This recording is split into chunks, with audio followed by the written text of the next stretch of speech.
नमस्कार दोस्तों। सबसे पहले तो मैं सुप्रीम कोर्ट के चीफ जस्टिस को सैल्यूट करना चाहूँगी कि आज जिस तरीके से उन्होंने फैसले लिए हैं, जिस तरीके की बातें कही हैं और जिस तरीके का उन्होंने कानून में बदलाव किया है, उसको लेकर तहे दिल से सुप्रीम कोर्ट के चीफ जस्टिस का शुक्रिया अदा करती हूँ। उन 140 करोड़ देशवासियों की तरफ से चीफ जस्टिस को लेकर जो एक बार फिर से उनके प्रति मान सम्मान लोगों का बढ़ा है, खासकर उन लोगों का जिन लोगों के साथ अन्याय हुआ है, जिनकी बेटियों के साथ नाइंसाफ़ी हुई है, उन बेटियों को इंसाफ दिलाने के लिए आज खुद चीफ जस्टिस को ऐसी ऐसी बातें बोलनी पड़ी है दोस्तों कि कोर्ट में सब दंग रह गए हैं। जो हमारे देश में दरिंदों के जरिए किया जा रहा है, आए दिन जो खबरें देख रहे हैं, सुन रहे हैं, उस खबरों को देखकर तो ऐसा लगता है जैसे इस देश की महिलाएं, बेटियां, बच्ची सुरक्षित नहीं है कोई सुरक्षित। क्योंकि बंगाल की खबर तो हम सब ने देखी है, लेकिन हर रोज बंगाल हो, बिहार हो, झारखंड हो, महाराष्ट्र हो, उत्तर प्रदेश हो या देश का कोई भी कोना हो, हर जगह से कोई ना कोई ऐसी खबर आ रही है जहां पर 1 महीने की बच्ची से लेकर 80-90 साल तक के बुजुर्गों के साथ हैवानों की हैवानियत निकलकर सामने आ रही है।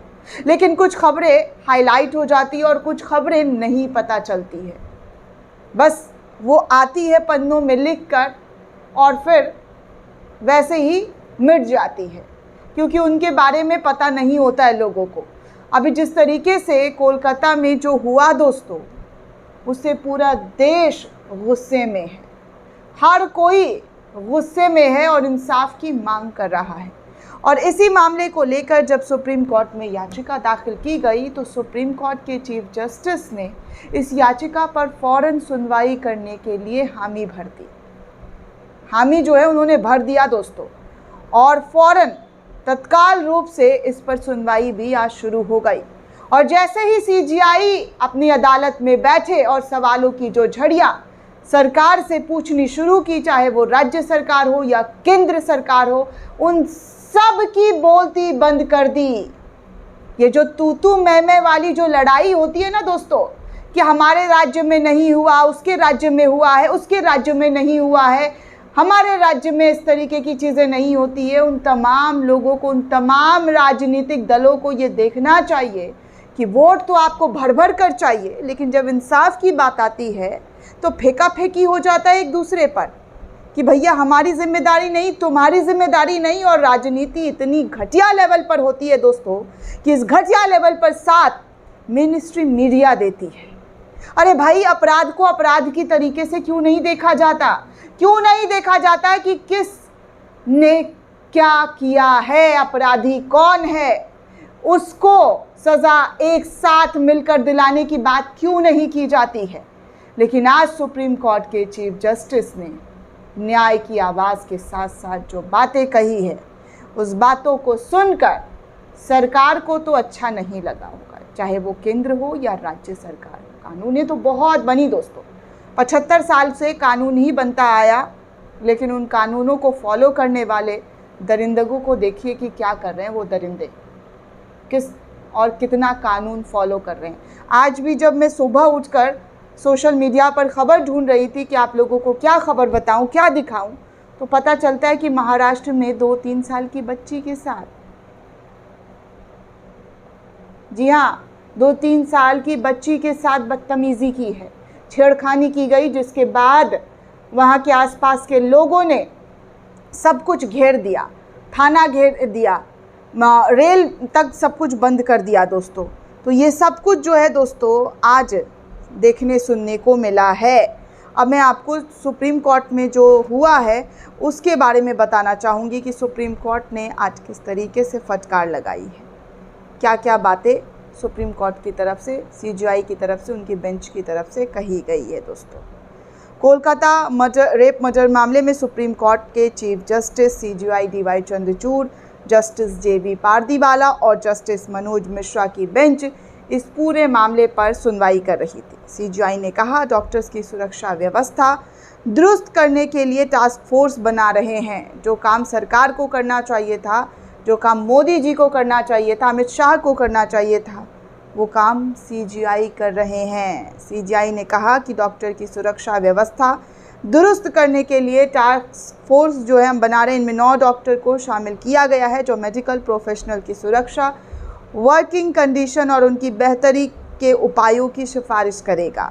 टास्क फोर्स में केंद्र सरकार के 5 अधिकारियों को भी शामिल किया गया है। कोर्ट ने CBI से 22 अगस्त तक स्टेट रिपोर्ट और राज्य सरकार से घटना की रिपोर्ट मांग ली है। RG कर अस्पताल की सुरक्षा का जिम्मा CISF को दे दिया गया है। केस की अगली सुनवाई की तारीख 23 अगस्त को मुकर्रर की गई है, यानी कि आज से तीसरे दिन इस मामले पर फिर से CJI और उनकी पीठ जो है इस मामले पर सुनवाई करेगी। दोस्तों, आपको बता दें कि नेशनल टास्क फोर्स में डॉक्टर जो हैं वो कौन कौन से हैं जिसको गठित किया गया है सुप्रीम कोर्ट की तरफ से। सबसे पहले RK surgeon vice admiral doctor Nageshwar Reddy, managing director association institute of national gastrology, doctor M Srinivas, director of AIIMS, doctor Pratima Murthy NIMHAN Bangalore, doctor Govardhan Dutt, Soumitra, doctor professor Anita, इन तमाम लोगों को जो है CJI की तरफ से नियुक्त किया गया है नेशनल टास्क फोर्स डॉक्टर के टीम में।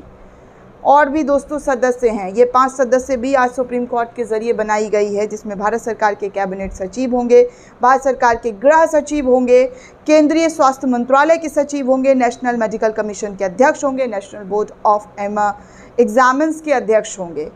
तो इस तरीके से जो है इन सदस्यों को भी इस पूरे मामले में गठित कर दिया गया है। Federation of all India medical association ने सुप्रीम कोर्ट के नेशनल टास्क फोर्स बनाने के फैसले का स्वागत भी किया है।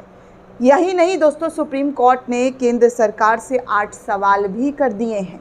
8 बहुत ही इंपॉर्टेंट सवाल किए गए हैं, जिसमें अस्पतालों की सुरक्षा के क्या इंतजाम है। केंद्र सरकार से सुप्रीम कोर्ट के ज़रिए सवाल पूछा गया कि क्या प्रवेश द्वार पर चेकिंग की सुविधाएं उपलब्ध हैं, रेस्ट हाउस की संख्या कितनी है, ऐसे कमरों की क्या सुविधाएं क्या दी जा रही है, क्या अस्पताल के सभी क्षेत्रों में CCTV कैमरे लगे हैं, मरीजों की समस्या के समाधान का परीक्षण दिया जाता है या नहीं, क्या अस्पतालों के बाहर पुलिस चौकी बनाई गई है या नहीं, क्या समस्याओं के समाधान के लिए इंटरनल कमेटियां हैं या नहीं। कोर्ट ने केंद्र सरकार से 1 महीने के भीतर हलफनामे के साथ ये जानकारी देने को भी कहा है। दरअसल दोस्तों 9 अगस्त को कोलकाता के RG कर मेडिकल कॉलेज में एक ट्रेनी डॉक्टर के साथ जो हुआ पूरा देश जानता है। दोस्तों, इसको बताने की मुझे ज़रूरत नहीं, आपने हर जगह देख लिया होगा कि क्या जो है और क्या क्या बातें हुई है। तो ये सब कुछ दोस्तों CJI की तरफ से जो है कही गई और उन्होंने ये पूरा मामला जो है वो इस पूरे केस को देखते हुए गठित किया। अस्पतालों में काम करने वालों को सुरक्षा नहीं मिल रहा है। CJI ने इन बातों पर भी गौर किया, कहा कि FIR दर्ज करने में बेवजह देरी क्यों हो रही थी। राज्य को ये सुनिश्चित करना चाहिए था कि तोड़फोड़ करने वाले पकड़े जाएं। पश्चिम बंगाल में प्रदर्शनकारियों पर बल का बिल्कुल भी प्रयोग आप नहीं कर सकते हैं। ये सब कुछ सुप्रीम कोर्ट के न्यायाधीश ने कहा है। दोस्तों 9 अगस्त 2024 को RG कर हॉस्पिटल में PG डॉक्टर के साथ जो हुआ उसकी हत्या कर दी गई। इस क्रूरता के जो तमाम चीज़ें हैं उस पर CJI बेहद खफा होते हुए नज़र आए। तो ये सारी चीज़ें जो है DY चंद्रचूड़ साहब की कोर्ट में सब सुनवाई होते हुए हर एक बारीकी पर उन्होंने ध्यान देते हुए तमाम सवाल राज्य और केंद्र सरकार से पूछे। दोस्तों CJI ने इस पूरे मामले पर इस पूरे मामले पर सुनवाई करते हुए बहुत सारी बातें कही, बहुत सारी। जी हाँ, उन्होंने सबसे पहले ये पूछा कि 15 अगस्त की रात जब RG कर अस्पताल में तोड़फोड़ की घटना हुई तो भीड़ ने पुरुष और महिला डॉक्टर्स पर हमला किया। पश्चिम बंगाल और महिला डॉक्टर पर हमला किया। डॉक्टरों पर हमला करना ये बहुत ही व्यापक है और ऐसे पेश अपराजिता सिंह ने एक वरिष्ठ रेजिडेंट द्वारा घटना का विवरण देते हुए एक ईमेल रिकॉर्ड पर भी रखा हुआ है। तो ये बातें जो है उन्होंने कोर्ट रूम के अंदर कही। और ये भी कहा कि आप इस तरीके से मीडिया पर भी वो बरसते हुए नज़र आएँ। वो कहते हुए नज़र आए कि कोई कैसे, जी हाँ, कोई कैसे लड़की का तस्वीर वायरल कर सकता है।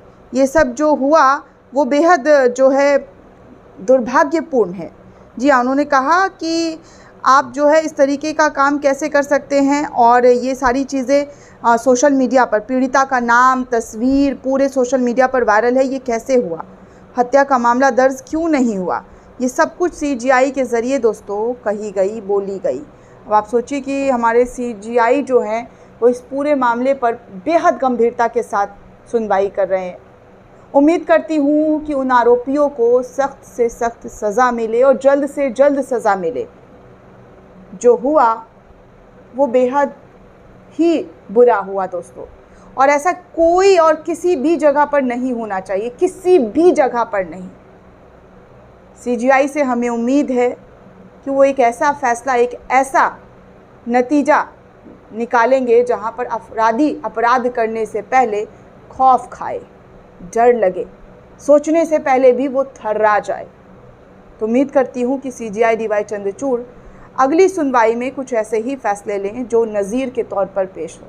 सरकार तो सरकारी हो रही है, क्या काम कर रही हैं वो तो आपके सामने है, चाहे वो कोई भी हो, ममता बनर्जी हो या हमारे मोदी जी हों, क्योंकि राजनीति करने में ये लोग हमेशा से ही आगे रहे हैं।